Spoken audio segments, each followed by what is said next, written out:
Astrologer, life coach এবং philanthropist doctor Sohini Shastri. দেশ বিদেশের অসংখ্য সম্মানের মুকুটে বারবার তাঁর অভিষেক।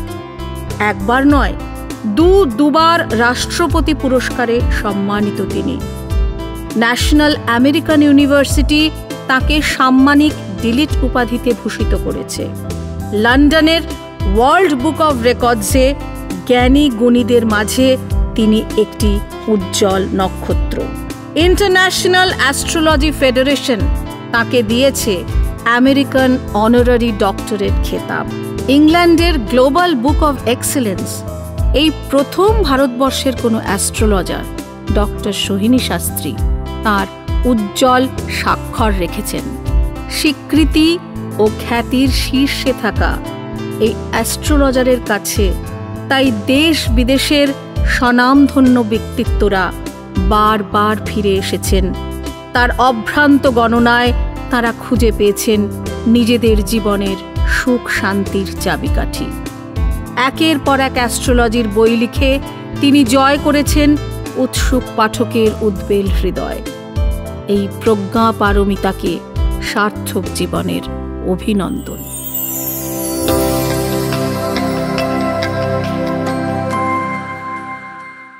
মানুষের জীবনে অল দ্য টাইম অবস্ট্রাকশন বাধা আসে যদি তার ভাগ্যভাব, তার লগ্নভাব, তার দ্বিতীয় ভাব অর্থভাব এবং একাদশ ভাব সাকসেস ভাব, এই চারটে ভাব যদি পুয়োর থাকে তখন কিন্তু চেষ্টা করেও সেই জায়গাটাতে রিচ করতে পারছেন না। নমস্কার, আমি রূপালী, আপনাদের সকলকে স্বাগত জানাচ্ছি। আর আমার সঙ্গে যিনি রয়েছেন তার কার্যকারের যা যা ঝলক, যা যা কাজ এতদিন ধরে করেছেন তার কিছু অংশ তো আপনারা অলরেডি দেখেই নিয়েছেন, কিন্তু আপনারাও জানেন, আমিও জানি যে তার বিশাল কর্মযজ্ঞের যে অফুরন্ত ভাণ্ডার তার সামান্য একটা ঝলকই আপনাদের কাছে আমরা তুলে ধরতে পেরেছি। তার খ্যাতি দেশের সাথে সাথে আন্তর্জাতিক ক্ষেত্রে ছড়িয়ে পড়েছে। ভারতবর্ষের বাইরে বিভিন্ন দেশে তিনি পুরস্কার পেয়েছেন, সম্মান পেয়েছেন এবং তার সাথে সাথে ভারতবর্ষ কিন্তু ইতিমধ্যেই তিনি দুবার রাষ্ট্রপতি পুরস্কার পেয়ে গিয়েছেন। তিনি আর কেউ নন, ডক্টর সোহিনী শাস্ত্রী।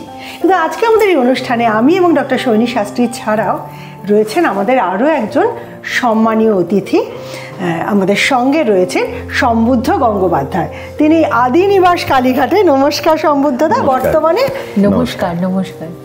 বর্তমানে সন্তোষপুর নিবাসী। আচ্ছা সোহিনীদি, সম্বুদ্ধদার একটা কিন্তু ভার্সেটাইল পরিচয় আছে, সেটা সম্বুদ্ধদা আপনি নিজে একটু বলুন। আমার মনে হয় একটু বাড়িয়ে বললো। আমার ছোটোবেলাটা কেটেছে পুরো স্পোর্টসে। 9 বছর বয়স থেকে স্টেট রিপ্রেজেন্ট করেছি। কোন খেলায়? বাস্কেটবল। আমার নিজস্ব একটা কোচিং সেন্টারও আছে কালীঘাটে। 94 সালে আমি বাস্কেটবল থেকে রিটায়ার করে ফুল ফ্লেজের ড্রামায় এসেছি। আর এখন চাকরি থেকে রিটায়ার করে গেছি। রিটায়ার করার পরে আগে থেকে এটা ছিল, সেটা হচ্ছে ফুডের প্রতি আমার ভালোবাসা। আমি নিজে ফুডি, তো নানা রকম প্রিপারেশন তৈরি করা, তার থেকে একটা রেস্টুরেন্টও তৈরি করা হয়েছে যার নাম ওল্ড মঙ্কস। এখানে কি ধরনের খাবার মানে এখানে পাওয়া যায়, মানে কুইজিন না অন্যরকম কিছু? মূলত এটা মাল্টি কুইজিন। বাহ বাহ, দারুণ। কন্টিনেন্টালও আছে, ইন্ডিয়ানও আছে, আর বেসিক্যালি চাইনিজ। আমি আপনাকে বিভিন্ন জায়গায় দেখেছি, শুনেওছি, ইচ্ছে ছিল আপনার সাথে আলাপ করার।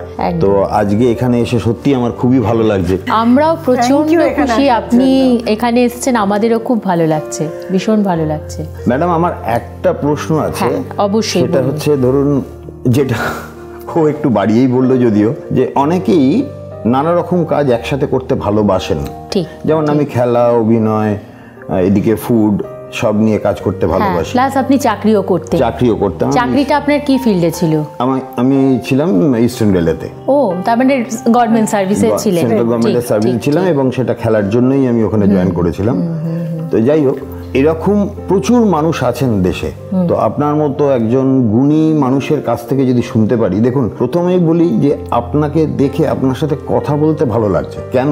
অ্যাস্ট্রোলজারদের দেখলেই একটা কিরকম ভয় ভয় লাগে, কিরকম ধমকে কথা বলেনি, এটা না করলে ওটা হবে, আরে একটা ভয় লাগে। পিকুলিয়ার কস্টিউম থাকে, কিরকম যেন একটা। আর আপনাকে দেখে যেটা মনে হচ্ছে আমাদের ঘরের লোক, আপনাকে মনের কথা বলা যায়। একদম, খুব খুশি হলাম। আমি খুব এইভাবে থাকতে ভালোবাসি। যারা অনেকগুলো কাজ একসাথে করতে চান কিন্তু কোনো একটা জায়গায় গিয়ে তিনি সাকসেস পাচ্ছেন না, সেখানে আপনার সাজেশনসটা পেলে মনে হয় তারা অনেক উপকৃত হবে, সেইটা যদি আপনি একটু বলেন। হ্যাঁ, তাহলে আমরা এটাকে দুটো ভাগে ভাগ করে নিই সোহিনী। এক হচ্ছে কোন কোন গ্রহের সাপোর্ট থাকলে এই সবকটা ক্ষেত্রে সাকসেস পাওয়া যায়, যেটা উনি করেছেন, মাল্টি ডাইমেনশনাল ক্যারিয়ার হয়। ঠিক। আর কোথায় গেলে এই সমস্যাটা হয় যে হয়তো যোগ্যতা আছে অনেক কিছু করার, কিন্তু কোনোটাতেই ঠিক সেই লেভেলে উনি এগোতে পারছেন না, বা কোনো একটাতে হচ্ছে বাকিগুলোতে কোনো না কোনো কারণে আটকে যাচ্ছেন। দেখো রূপালী, একটা জিনিস বলি বা ওনার প্রশ্নের ধরেই আমি আনসার দেব। তো প্রথম কথা আপনাকে একটা জিনিস বলবো, সেটা হচ্ছে যে আপনার মধ্যে যে কোয়ালিটিসগুলো রয়েছে, যেমন ধরুন আপনি ছোটবেলায় খেলাধুলা করতেন বাস্কেটবল নিয়ে, তারপরে আপনি সরকারি চাকরি করেছেন রেলে, তারপরে হচ্ছে আপনি এখন একটা মাল্টি কুইজিন রেস্টুরেন্ট খুলেছেন, প্লাস আপনি অভিনয় জগতেও রয়েছেন। এবার আমি বলি, এই যে সবকটা তিনটে গ্রহর মধ্যে আবদ্ধ আছে। একটা হচ্ছে বৃহস্পতি, একটা হচ্ছে শুক্র, এবং তার সঙ্গে হচ্ছে অবশ্যই মঙ্গল। আমি একজন অ্যাজ অ্যান অ্যাস্ট্রোলজার আমি 4টে গ্রহকে আনবো, যে 4টে গ্রহ ওনাকে ইনফ্লুয়েন্স করেছে, সাহায্য করেছে। প্রথম কথা হচ্ছে যে বিভিন্ন ক্ষেত্র থেকে নলেজ কালেক্ট করার প্রবণতা বৃহস্পতি গ্রহর মধ্যে থাকে, ওনার কিন্তু বৃহস্পতি ভালো আছে। নাম্বার 2 হচ্ছে শুক্র। বৃহস্পতি ভালো থাকলে তারা কিন্তু খেতে ভালোবাসে, ফুডি হয়, এবং শুক্র ওনার মধ্যে শিল্প চর্চা, ওনার মধ্যে শৈল্পিক গুণ, সৌন্দর্যতা এবং ক্রিয়েটিভ নেচার, ক্রিয়েটিভ কালচারের মধ্যে উনি আছেন। সেটার জন্য উনি আজকে নাট্য জগতে এসছেন, উনি একটা ইনস্টিটিউশন খুলেছেন। তো এখানে শুক্রের প্রাধান্য।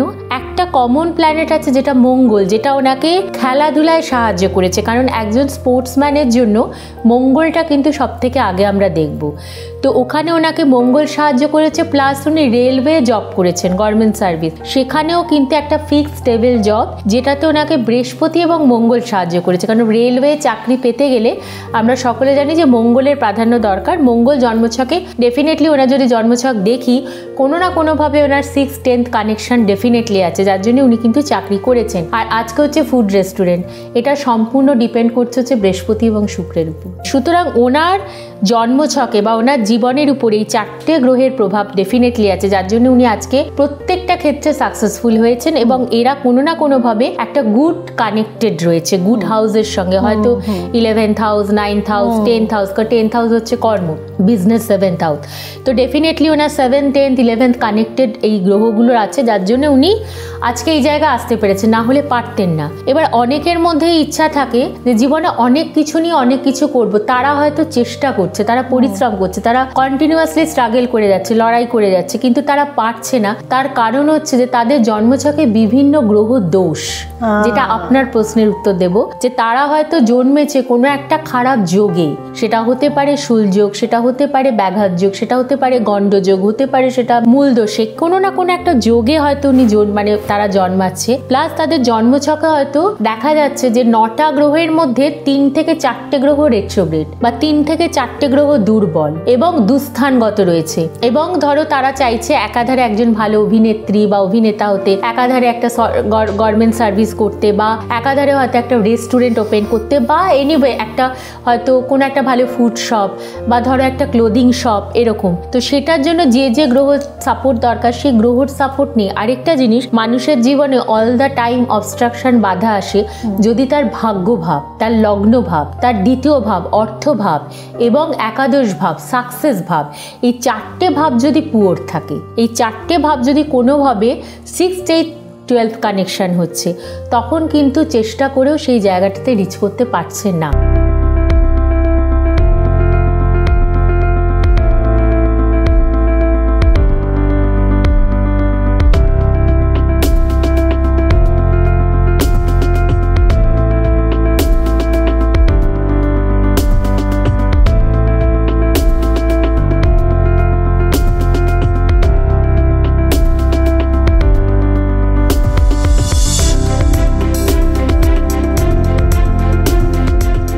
বিশেষ কিছু শক্তি আছে যে শক্তিটাকে ইউটিলাইজ করে একটা মানুষের ক্ষতি করা যেতে পারে। যে গিয়ে বলল করাতে আর যে করলো, দুজনের ওই জন্মেই চরম ক্ষতি হবে।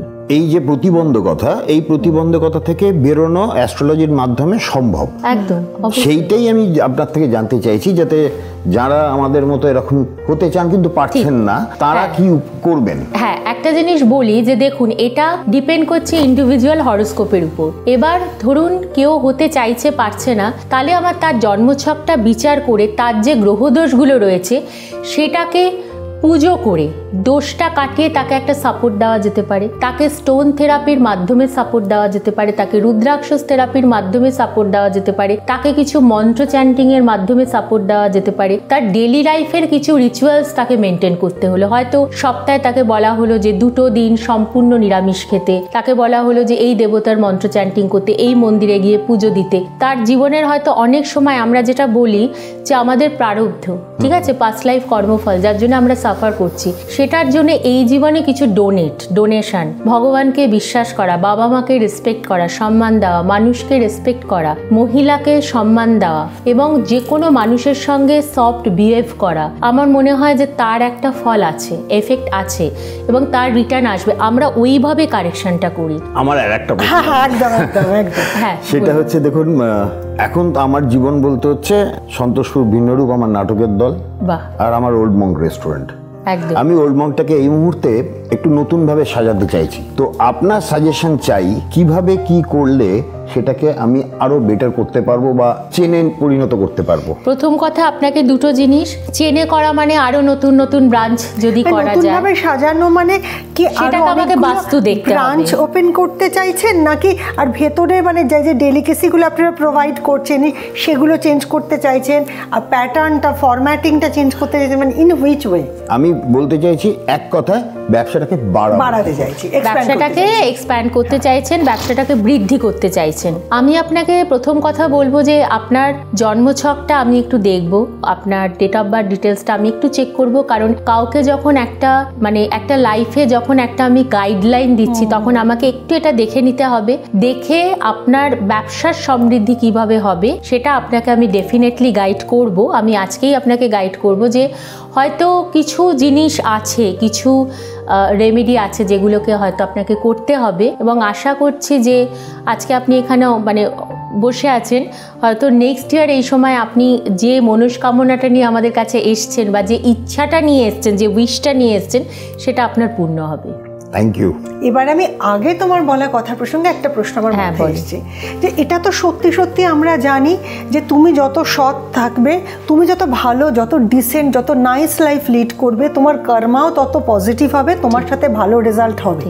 কিন্তু আমাদের চারপাশে আমরা প্রচুর খারাপ মানুষ থেকে খারাপ কাজ করে অর্থ বলে বলিয়ান হয়, সেই অর্থ বলের প্রভাব খাটিয়ে তারা আরও খারাপ কাজ করে এবং এই চেন সিস্টেমটা চলতে থাকে। এবং সত্যি কথা বলতে গেলে তারা চোখের সামনে দেখতে পাচ্ছি দিব্যি আছে, এরকম আমাদের মতো প্রচুর শুভবুদ্ধি কি সম্বুদ্ধ দেয়, এরকমও তো আমাদের মনে হয় যে এরা একের পর এক অন্যায় করে যাচ্ছে, এই ধরনের মানুষ এত সাধারণ মানুষের ক্ষতি করছে, প্রচুর মানুষ খারাপ কাজ করছে, হয়তো প্রচণ্ড রকমভাবে মানুষকে ঠকিয়ে অর্থ উপার্জন করে নিচ্ছে, সেই অর্থের বলে তাদের যারা মামলা মোকদ্দমাতেও জিতে যাচ্ছে কোনো না কোনোভাবে, এত শক্তিশালী উকিল হায়ার করছে এবং সেই চেন সিস্টেমে খারাপ মানুষরা পাওয়ারফুল থাকছে এবং ভালোরা ভয়ে সংকুচিত হয়ে একটা কর্নারে চলে যাচ্ছে। এই সময়ে আমরা এটাও কিন্তু দেখছি, তাহলে এটা চেঞ্জ কি করে হবে? দেখো, প্রথম কথা একটা জিনিস বলি যে প্রত্যেকটা মানুষ, আমি জোর গলায় বলবো, প্রত্যেকটা মানুষ তার কর্মফল নিয়ে জন্মেছে।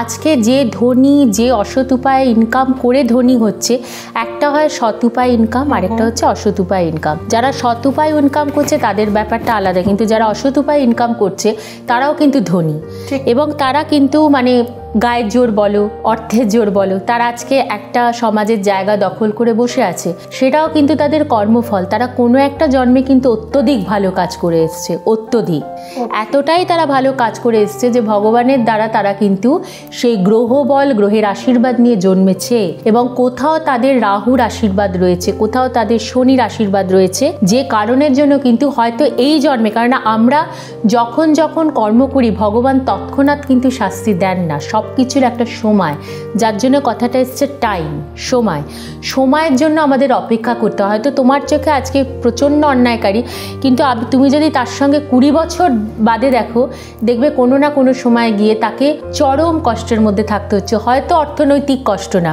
কিন্তু কোনো জটিল অসুখ বা তার প্রিয় সন্তানের মৃত্যু, অথবা তার হয়তো পরিবারের যাকে সে পৃথিবীতে সবচেয়ে ভালোবেসেছে তাকেই হয়তো তাকে হারাতে হচ্ছে, অথবা তার চরম অপমান, বা একটা সময় গিয়ে তার জেল যাত্রা, কোনো না কোনো পানিশমেন্ট এই জন্মেই হয়তো সে পাবে, কিন্তু হয়তো তুমি যে সময়টা চাইছো যে এই সময়টা তার হোক তা না, কারণ তখন হয়তো তার একটা শুভ গ্রহের মহাদশা চলছে, যেটা আমি সবসময় বলি, যখন যে গ্রহটা ব্লেসড আশীর্বাদী গ্রহ, সেই গ্রহের মহাদশায় সে কখনোই তার কর্মফল ভোগ করবে না, কিন্তু কর্মফল ডেফিনেটলি ভোগ করবে যখন তার খারাপ গ্রহের মহাদশা আসবে। আর হয়তো দেখা গেল কিছু কিছু মানুষ রেয়ার যে সেই জীবনে কর্মফল ভোগ করলো না, কিন্তু পরের জন্মে কর্মফল ভোগ করছে। যারা আজকে সাফারার, যারা আজকে সাফার করছে, তারা গত জন্মে হয়তো খারাপ কর্ম করে এসছে, তারা কিন্তু সাফার করছে। সেক্ষেত্রে আর একটা জিনিস, মানে আমি তোমাকে এত কাছ থেকে দেখছি বলে মনে হচ্ছে সম্বন্ধটা, এটা হয়তো আপনিও মানবেন যে যারা তোমার মতন পড়াশুনো করছেন বা যারা এই বিষয়টা নিয়ে চর্চা করছেন, তারা তো কোনটা ঠিক কোনটা ভুল খুব সুন্দরভাবে বুঝতে পারছেন। তুমি যেমন একটা অ্যাওয়ারনেসের জন্য কথা বলছো, তুমি সারাক্ষণ চেষ্টা করছো, বই লিখছো, প্রতিটা মানুষকে তুমি হেল্প করার চেষ্টা করছো। আর যেটা শুরুতে সম্বন্ধতা বললেন যে কিছু অ্যাস্ট্রোলজারদেরকে দেখে আমাদের ভয় লেগে যায়, অনেকে আমরা বিজ্ঞাপন দেখি অনেক জায়গাতে, তারা অন্য একটা মানুষের ক্ষতি করবেন অর্থ নিয়ে এই রকম কাজ করবেন বলেও বিজ্ঞাপন করে থাকেন।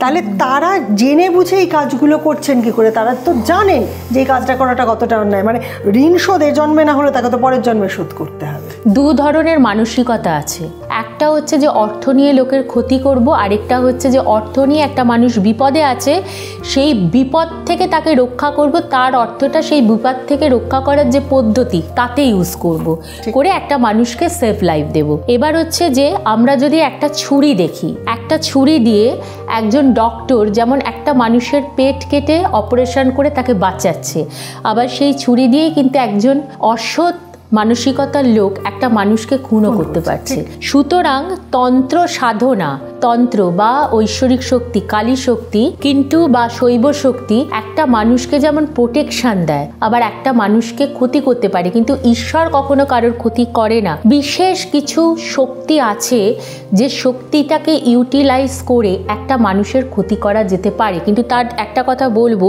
সেটার জন্য সেই রকম জাতীয় তন্ত্র সাধনার লোক দরকার। আজকে যে কেউ ধরুন বসে বলে পড়লো যে হ্যাঁ আমাকে এই পয়সাটা দিয়ে যান, আমি ওর ক্ষতি করে দেব, সেটা করা পসিবল, কিন্তু সেটা সবাই করতে পারবে না।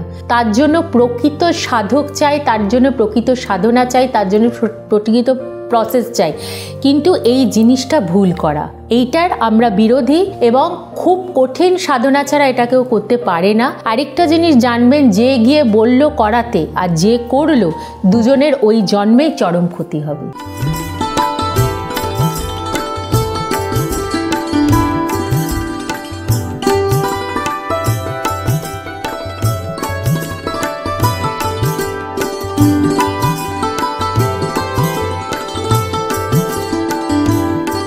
অনেক তো মানুষ আসেন হয়তো অন্যের দ্বারা ক্ষতিগ্রস্ত, অন্যের দ্বারা এফেক্টেড, মানে খারাপ কর্মের দ্বারা এফেক্টেড, বা কেউ কারোর উপর খারাপ ক্রিয়া করেছে, সেটাকে সম্পূর্ণভাবে নাশ করা সম্ভব। আচ্ছা, তাহলে তুমি বলে না তিনি খুব পাওয়ারফুল হলে তবে এই ধরনের ডেরোগেটরি কাজ করতে গেলে একটা পাওয়ার লাগে, পাওয়ার তো ডেফিনেটলি লাগে। তাহলে যদি তারা খারাপ কাজ করে, আমি শুনেছি এটা কি সত্যি, তাদের পাওয়ার তখন কমে যেতে পারে, তখন তাদের ওই পাওয়ারটা দেয়া হয়েছে মানুষের ভালো কাজ করার জন্য, কিন্তু আমি খারাপ ইউটিলাইজ করলাম, তাহলে সঙ্গে সঙ্গে তার পাওয়ারটা কমে যাবে। অবশ্যই তার ধীরে ধীরে তার পাওয়ার কমে যায়, এবং যিনি গেছেন প্রস্তাবটা নিয়ে যে অন্যের ক্ষতি করাচ্ছে তারও চরম ক্ষতি হবে, যে করলো তারও চরম ক্ষতি হবে। আজ পর্যন্ত কাউকে তুমি দেখবে না মাতৃসাধক কারোর ক্ষতি করে সে বেশি দিন বাঁচতে পেরেছে বা বেশি দিন সে ভালো থাকতে পেরেছে, কারণ ভগবান তোমাকে যে শক্তিটা দিয়েছে, তোমাকে যে পাওয়ারটা দিয়েছে, তুমি যেটা খুব কষ্ট করে তুমি অর্জন করেছে, সেটাকে আমার মনে হয় মানুষের কল্যাণে, মঙ্গল সাধনায় সেটাকে ব্যবহার করা উচিত। একদম সঠিক, কারণ আমরা তো সাধারণ জীবনেই দেখতে পাই যে ভালো মন্দ সব জায়গাতেই আছে, আমাদের আঙুলের যেমন 5টা আঙুল সমান নয়, তো সেখানে সেটা আছেই, তার যে বিধান আছে, এটা আপনার থেকে জেনে ভালো লাগলো। একদম, ধরুন কেউ কারোর ক্ষতি করেছে, আপনাকে আমি বলি সম্বুদ্ধবাবু যে অনেক তো মানুষ আসেন হয়তো অন্যের দ্বারা ক্ষতিগ্রস্ত, অন্যের দ্বারা এফেক্টেড, মানে খারাপ কর্মের দ্বারা এফেক্টেড, বা কেউ কারোর উপর খারাপ ক্রিয়া করেছে, সেটাকে সম্পূর্ণভাবে নাশ করা সম্ভব। আচ্ছা শোনো না সৈনিধি, আমি একটা জিনিস একটু জানবো, সেটা হচ্ছে যে যেরকম তুমি বললে যে এই সম্বুদ্ধতার ক্ষেত্রে তুমি যেটা বললে যে এই এতগুলো গ্রহের সাপোর্ট থাকলে কিন্তু এরকম একটা ভার্সেটাইল দিকে, এরকম নিজের মানে অনেকগুলো দিকে ক্যারিয়ারটাকে ফাংশন করানো যায়। এরকম কোনো পার্টিকুলার রাশি আছে বা কোনো লগ্ন বা কোনো নিউমারোলজি অনুযায়ী কোনো পার্টিকুলার সংখ্যা, মানে তাদের এরকম কোনো প্রবণতা থাকে, এরকম কোনো হরোস্কোপের আর কোনো ক্যালকুলেশন? হ্যাঁ, যেমন ধরো 2-5। আচ্ছা, নিউমেরোলজিক্যালি 2 সংখ্যা জাতক জাতিকারা তাদের মধ্যে ভার্সেটাইল কোয়ালিটি হয়, 1 সংখ্যা জাতক জাতিকা, 3 সংখ্যা জাতক জাতিকা এবং 5। আচ্ছা, তবে বেশিরভাগ কোয়ালিটিসগুলো থাকে 2 এবং 5। তাদের মধ্যে একটা ব্যবসার প্রবণতা থাকে এবং তাদের মধ্যে ভার্সেটাইল কোয়ালিটিস থাকে এবং তারা নানা দিকে ভাবার চিন্তা ভাবনা করে। কখনো কখনো 9 নাম্বারটাও কিন্তু আমরা নিই। 9 নাম্বারটা মঙ্গলের নাম্বার, কারণ মেন্টাল স্ট্রেংথ, মানসিক ইচ্ছা, এই যে মানসিক ইচ্ছাটা কোনো কিছু করার জন্য আমাদের মধ্যে যে ইচ্ছাটা জাগবে, তখনই একটা মানুষ সফল হোক আর না হোক সেটা তো তার পরের বিচার। কিন্তু এই যে ইচ্ছাটা যে আমি সব রকম কাজ করব, সেই ইচ্ছাটা তো আমাদের মঙ্গল দিচ্ছে। তাই জন্য একটু আমাদের মঙ্গলের ইনফ্লুয়েন্স বা মঙ্গলের পজিশনটাও কিন্তু সবসময় হরোস্কোপে দেখে নেওয়া উচিত। সম্বদ্ধতা জন্ম তারিখটা মানে যেটা আমরা বলি আর কি, মানে 18ই আগস্ট, 15ই জুলাই, মানে 15 জুলাই, তো সেই রকম তোমার জন্ম তারিখটা কি? 26শে এপ্রিল। 26শে এপ্রিল, সংখ্যা 8, এবং উনি 26শে এপ্রিল জন্মগ্রহণ করেছেন। তার মানে হচ্ছে যে ওনার হচ্ছে 8, 8 আর 4 12, কিন্তু সালটা আমরা জানতে পারি কি? 1962। তাহলে দেখুন, আপনি যেটা বললেন যে 1962 সাল এবং 26শে এপ্রিল, আপনার টোটাল কাউন্টিং নাম্বার আসছে 3। এবং যেটা আমি কিন্তু না জানার আগেই বলে দিলাম যে আমরা 1 সংখ্যা, 2 সংখ্যা, 3 সংখ্যা এবং 5 সংখ্যা, এদের মধ্যে ভার্সেটাইল কোয়ালিটিস নলেজ এটা আছে। এবং 3 সংখ্যা হচ্ছে বৃহস্পতিকে প্রতিনিধিত্ব করে। সুতরাং আপনার মধ্যে সেই ব্যাপারটা রয়েছে। বৃহস্পতির মানে প্রথমেই যখন আপনার সঙ্গে আমার আলাপ হলো, আপনাকে আমি দেখলাম, তখনই দেখলাম যে এই মানুষটার মধ্যে বৃহস্পতির একটা ভালো কোয়ালিটি রয়েছে। উইজডমটা বোঝা যায় এবং বৃহস্পতির ইনফ্লুয়েন্সটা ওনার উপর খুব বেশি। এবারে আমার একটা প্রশ্ন আছে। হ্যাঁ, বলুন। অফ ক্যামেরা বলেছিলাম যে এবার কিন্তু আপনাকে আমি খুব জ্বালাবো। একদম ঠিক। তো এই জ্বালাতে গেলে আপনার তো ঠিকানাটা আমার জানা দরকার, কোথায় গিয়ে আপনাকে জ্বালাবো? আমার রিসেন্ট চেম্বার, আমি কলকাতায় ভবানীপুরে বসি। অ্যাড্রেসটা আমি বলে দিচ্ছি, 25 শ্যামাপ্রসাদ মুখার্জি রোড, কলকাতা 25। এই ঠিকানায় কিন্তু ডক্টর শ্যামাপ্রসাদ মুখার্জি রোড। দিল্লিতে গিয়ে যদি প্রয়োজন হয় তাহলে সিআর পার্কে পাওয়া যাবে। আচ্ছা, একদম। বম্বেতেও বসি, ওয়েস্ট আন্ধেরিতে। যাই হোক, এবার হচ্ছে আপনাকে আমি পার্সোনালি আমার নাম্বার দিয়ে দেবো, আপনি কল করে আসবেন। Thank you. একদম একদম। তাহলে এই কথাগুলো যখন হলো, তার সাথে এটা বলে দিই, অনেক সময় হয়তো চেম্বার অবধি এসে পৌঁছানো যাচ্ছে না, অনলাইন কনসালটেশনও করেন। মানে এটা আমি দর্শক বন্ধুদেরকেও ওনারা জানেন, আমি অনলাইন কনসালটেশন আমি প্রত্যেকদিন করি। এবং হ্যাঁ, সেইটা বেশিরভাগ করা হয় যারা ওয়েস্ট বেঙ্গলের বাইরে থাকে, যে সবার পক্ষে তো সবসময় আসা সম্ভব হয় না, তখন টেলিফোনিক কনসালটেশন বেশিরভাগই বাইরে, যারা ইন্ডিয়ার বাইরে থাকে তারা নেন, বা ওয়েস্ট বেঙ্গলের বাইরে। তবে উনি যখন আমাদের এত কাছে থাকেন, তো সেইখানে আমি তো অবশ্যই চাইবো যে উনি পার্সোনালি আমার চেম্বারে এসে দেখতে, আমি পার্সোনালি ওনাকে গাইড করব সবকিছু। একদম থ্যাংক ইউ। অনেক দিনের একটা উইশ আজকে পূর্ণ হলো। আমাদেরও খুব ভালো লাগলো যে আপনাদের মতো একজন মানুষ পেলাম, মানে আমাদের তরফ থেকেও থ্যাংক ইউ। কারণ আপনি যেহেতু জানতে চান এবং আপনি সাবজেক্টটাকে ভালোবাসেন, সেই জন্য আপনাকেও আমাদের তরফ থেকে অশেষ অশেষ ধন্যবাদ। আর এছাড়া সোহিনীদির তরফ থেকে রয়েছে একটা সম্মানের সঙ্গে টোকেন অফ লাভ, একটা ছোট্ট উপহার। আজকের মতন বিদায় নিচ্ছি। আগামী দিন এই সময়ে এই চ্যানেলে এই অনুষ্ঠানে আবার দেখা হবে। ভালো থাকবেন।